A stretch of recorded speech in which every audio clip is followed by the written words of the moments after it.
Chapter 4. A Shopping Expedition. A man in the gentleman's outfitting department at Backbridge held Paddington's hat an arm's length between thumb and forefinger. He looked at it distastefully. "I take it the young gentleman will not be requiring this any more, madam," he said. "Oh yes, I shall," said Paddington firmly. "I've always had the hat ever since I was small." "But wouldn't you like a nice new one, Paddington?" said Mrs. Brown hastily, for best. Paddington thought for a moment.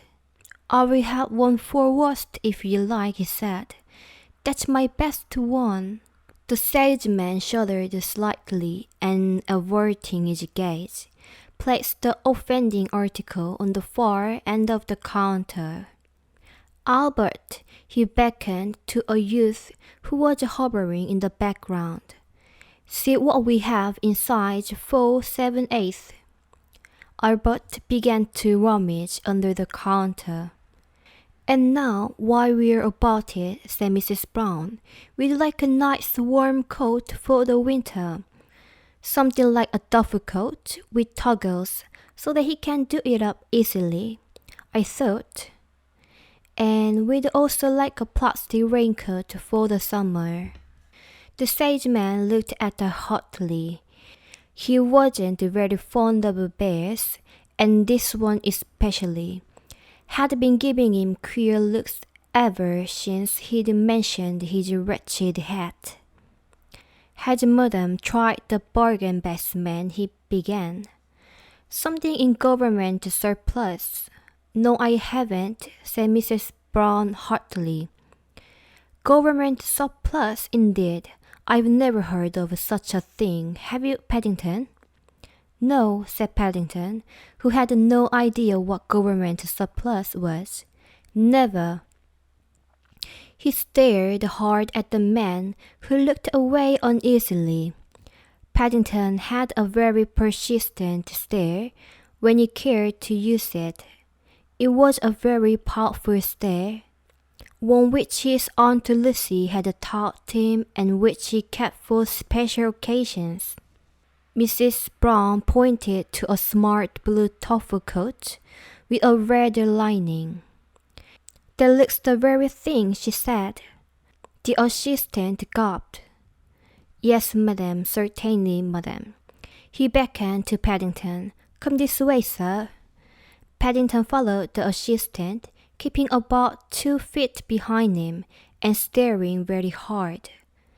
The back of the man's neck seemed to go a dull red, and he fingered his collar nervously.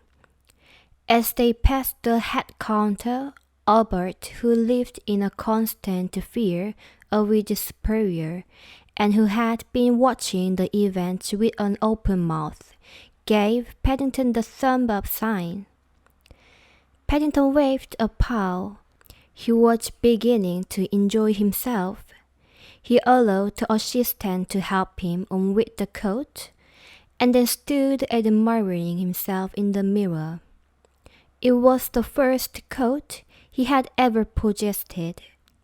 In Peru, it had been very hot, and though his Aunt Lucy had made him wear a hat to prevent sunstroke, it had always been much too warm for a coat of any sort.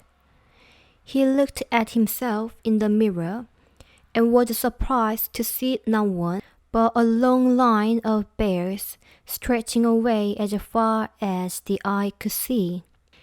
In fact, everywhere he looked there were bears, and they were all looking extremely smart. "Isn't the hood a trifle large?" asked Mrs. Brown anxiously. "Hoods are being worn large this year, madam," said the assistant. "It's the latest fashion." He was about to add that Paddington seemed to have a rather large hat anyway, but he changed his mind. Bears were rather unpredictable. You never quite knew what they were thinking, and this one in particular seems to have a mind of his own. Do you like it, Paddington? Asked Mrs. Brown. Paddington gave up counting bears in the mirror and turned around to look at the back view. I think it's the nicest coat I ever seen, he said, after a moment's thought. Mrs. Brown and the assistants heaved a sigh of relief. Good, said Mrs. Brown. That's settled then. Now there's just a question of a hat and a plastic mackintosh. She walked over to the hat counter, where Albert, who could still hardly take these admiring eyes of Paddington, had arranged a huge pile of hats.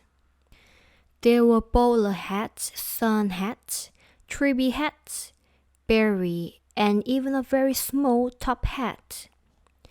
Mrs. Brown eyed them doubtfully. It's difficult, she said, looking at Paddington. It's largely a question of his ears. You could cut some holes for them, said Albert. The assistant froze him with a glance. Cut a hole in a Bakrici's hat, he exclaimed. I've never heard of such a thing. Paddington turned and stared at him. The assistant's voice trailed off. I will go and fetch my scissors, he said in a quiet voice. I don't think that will be necessary at all, said Mrs. Brown hurriedly. It's not as if he had to go to work in the city, so he doesn't want anything too smart. I think this woolen beret is very nice. The one with the pom-pom on top, the green will go well with his new coat, and it is stretched so that he can pull it down over his ears when it gets cold. Everyone agreed that Paddington looked very smart, and while Mrs. Brown looked for a plastic mackintosh, he trotted off to have another look at himself in the mirror. He found the beret was a little difficult to raise, as his ears kept the bottom half firmly in place. But by pulling on the pom-pom he could make it stretch quite a long way, which was almost as good. It meant, too, that he could be polite without getting his ears cold. The assistants wanted to wrap up the duffel coat for him, but after a lot of fuss, it was agreed that even though it was a warm day, he should wear it. Paddington felt very proud of himself, and he was anxious to see if other people noticed. After shaking hands with Albert, Paddington gave the assistants one more long, hard stare, and the unfortunate man collapsed into a chair and began mopping his brow as Mrs. Brown led the way out through the door. Bakrici's was a large shop, and it even had its own escalator as well as several lifts. Mrs. Brown hesitated at the door, and then took Paddington's paw firmly in her hand and led him toward the lift. She'd had enough of escalator for one day. But to Paddington everything was new, or almost everything, and he liked trying strange things. After a few seconds, he decided quite definitely that he preferred riding on an escalator. They were nice and smooth, but lift. To start with, it was full of people carrying parcels, and was so busy they had no time to notice a small bear. One woman even rested her shopping bag on his head and seemed quite surprised when Paddington pushed it off. That suddenly half of him seemed to fall away, while the other half stayed where it was. Just as he had got used to that feeling, the second half of him caught up again, and even overtook the first half before the doors opened. It did that 4 times on the way down, and Paddington was glad when the man in charge said it was the ground floor and the Mrs. Brown led him out. She looked at him closely. "Oh dear, Paddington, you look quite pale," she said. "Are you all right?" "I feel sick," said Paddington. "I don't like lifts, and I wish I hadn't had such a big breakfast." "Oh dear," Mrs. Brown looked around. Judy, who had gone off to do some shopping on her own, was nowhere to be seen. "Will you be all right sitting here for a few minutes while I go off to find Judy?" she asked. Paddington sank down onto his case, looking very mournful. Even the pom-pom his hat seemed limp. "I don't know whether I shall be all right," he said, "but I will do my best." "It will be as quick as I can," said Mrs. Brown. "Then we can take a taxi home for lunch." Paddington groaned. "Poor Paddington," said Mrs. Brown. "You must be feeling bad if you don't want any lunch." At the word lunch again, Paddington closed his eyes and gave an even louder groan. Mrs. Brown tiptoed away. Paddington kept his eyes closed for several minutes, and then he began to feel better. He gradually became aware that every now and then a nice cool draught of air blew over his face. He opened one eye carefully to see where it was coming from, and noticed for the first time that he was sitting near the main entrance to the shop. He opened his other eye and decided to investigate. If he stayed just outside the glass door, he could still see Mrs. Brown and Judy where they came. And then as he bent down to pick up his suitcase, everything suddenly went black. "Oh dear," thought Paddington, "now all the lights have gone out." He began groping his way with outstretched paws towards the door. He gave a push where he thought it ought to be, but nothing happened. He tried moving along the wall a little way, and gave another push. This time it did move. The door seemed to have a strong spring on it, and he had to push hard to make it open. But eventually there was a gap big enough for him to squeeze through. It clanged shut behind him, and Paddington was disappointed to find it was just as dark outside as it had been in the shop. He began to wish he'd stayed where he was. He turned around and tried to find the door, but it seemed to have disappeared. He decided it might be easier if he got down on his paws and crawled. He went a little way like this, and then his head came up against something hard. He tried to push it to one side with his paw, and it moved slightly, so he pushed it again. Suddenly, there was a noise like thunder, and before he knew where he was, a whole mountain of things began to fall on him. It felt as if the whole sky had fallen in. Everything went quiet, and he lay where he was for a few minutes with his eyes tightly shut, hardly daring to breathe. From a long way away he could hear voices.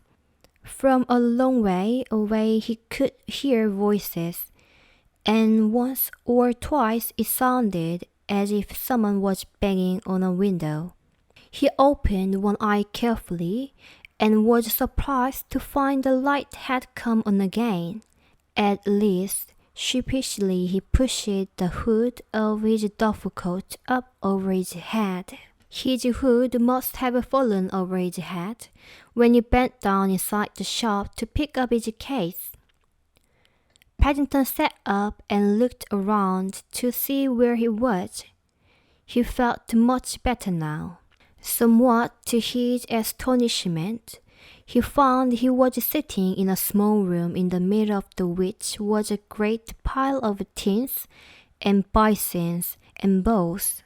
He rubbed his eyes and stared round-eyed at the sight. Behind him there was a wall with a door in it, and in front of him there was a large window. On the other side of the window, there was a large crowd of people, pushing one another and pointing in each direction. Paddington decided with pressure that they must be pointing at him. He stood up with difficulty, because it was hard standing up straight on top of the lot of tins, and put the pom-pom on his hat as high as it would go.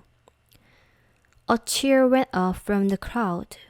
Paddington gave a bow, waved several times, and then started to examine the damage all around him.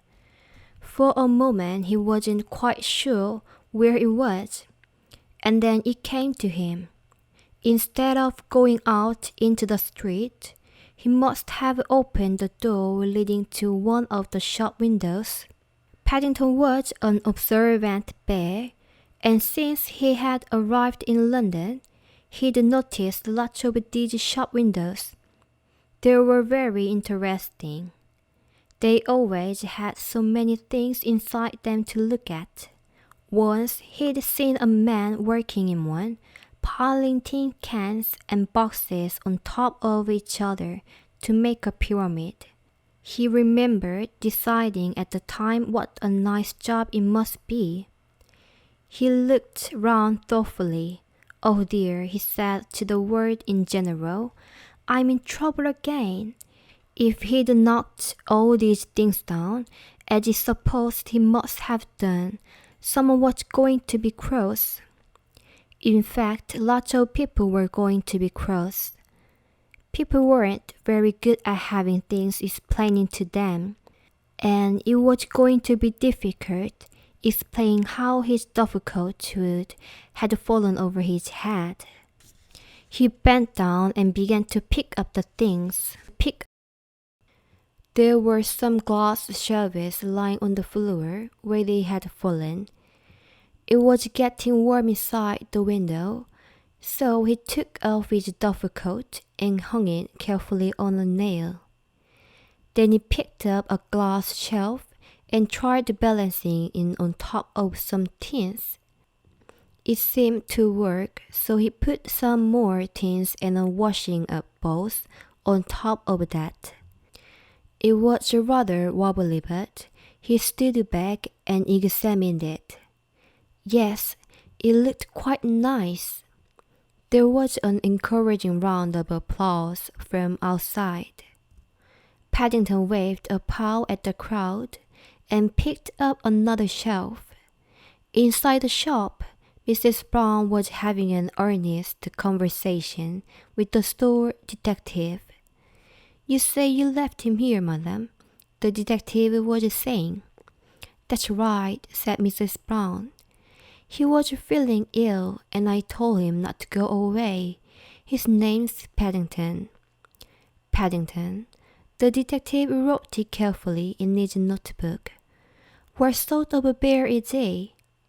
"Oh, he's sort of golden," said Mrs. Brown. "He was wearing a blue duffel coat and carrying a suitcase."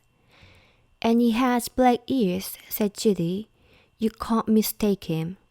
"Black ears," the detective repeated, licking his pencil. "I don't expect that it helped much," said Mrs. Brown. "He was wearing his beret." The detective cupped his hand over his ear. "His what?" he shouted. There really was a terrible noise coming from somewhere. It seemed to be getting worse every minute. Every now and then, there was a round of applause of several times. He distinctly heard the sound of people cheering. "His beret," shouted Mrs. Brown in return. "A green wooden one that came down over his ears with a pom-pom." The detective shut his notebook with a snap. The noise outside was definitely getting worse. "Pardon me," he said sternly. "There was something strange going on that needs investigating." Mrs. Brown and Judy exchanged glances. The same thought was running through both their minds. They both said Paddington and rushed after the detective. Mrs. Brown clung to the detective's coat, and Judy clung to Mrs. Brown's as they forced their way through the crowd on the pavement. Just as they reached the window, a tremendous cheer went up. "I might have known," said Mrs. Brown. "Paddington!" exclaimed Judy. Paddington had just reached the top of his pyramid. At least it had started off to be a pyramid, but it wasn't really. It wasn't any particular shape at all, and it was very recurring. Having placed the last tin on the top, Paddington was in trouble. He wanted to get down, but he couldn't. He reached out the paw, and the mountain began to wobble. Paddington clung helplessly to the tins, swaying to the fro, watched by a fascinated audience. And then, without any warning, the whole lot collapsed again. Only this time Paddington was on top and not underneath. A groan of disappointment went up from the crowd. "Best thing I ever seen in years," said a man in the crowd to Mrs. Brown. "Blessed if I know how they think these things up." "Will he do it again, Mommy?" asked the small boy. "I don't think so, dear," said his mother. "I think he's finished for the day." She pointed to the window, where the detective was removing a sorry-looking Paddington. Mrs. Brown hurried back to the entrance, followed by Judy. Inside the shop, the detective looked at Paddington, and then at his notebook. "Blue duffel coat," he said, "green wool beret." He pulled the beret off. "Bird ears, I know who you are," he said grimly. "You are Paddington." Paddington really felt bewildered with astonishment. "However did you know that?" he said. "I'm a detective," said the man. "It's my job to know these things. We are always on the outlook for criminals." "But I'm not a criminal," said Paddington heartily. "I'm a bear. Besides, I was only tidying up the window." "Tidying up the window?" the detective spluttered. "I don't know what Mr. Pankins will have to say. He only dressed it this morning." Paddington looked around uneasily. He could see Mrs. Brown and Judy hurrying towards him. In fact, there were several people coming his way, including an important-looking man in a black coat and striped trousers. They all reached him at the same time, and all began talking together. Paddington sat down on his case and watched them. There were times when it was much better to keep quiet, but this was one of them. In the end, it was the important-looking man who won, because he had the loudest voice and kept on talking when everyone else had finished. To Paddington's surprise, he reached down, took hold of his paw, and started to shake it so hard he thought it was going to drop off. "Delighted to know you, Bear," he boomed. "Delighted to know you, and congratulations." "That's all right," said Paddington doubtfully. He didn't know why, but the man seemed very pleased. The man turned to Mrs. Brown. "You say his name Paddington?" "That's right," said Mrs. Brown. "And I'm sure he didn't mean any harm." "Harm?" The man looked at Mrs. Brown in amazement. "Did you say harm, my dear lady? Through the action of this bear, we've had the biggest crowd in years. Our telephone hasn't stopped ringing." He waved towards the entrance to the store. "And still they come." He placed his hand on Paddington's head. "Backridge," he said. "Backridge is grateful." He waved his other hand for silence. We would like to show our gratitude if there is anything in the store you would like. Paddington's eyes gleamed. He knew just what he wanted. He'd seen it on their way up to the outfitting department. It had been standing all by itself on a counter in the food store. The biggest one he'd ever seen, almost as big as himself. "Please," he said, "I'd like one of those jars of marmalade, one of the big ones." If the manager of Bakriji felt surprised, he didn't show it. He stood respectfully to the side, by the entrance to the lift. "Marmalade it shall be," he said, pressing the button. "I think," said Paddington, "if you don't mind, I'd rather use the stairs."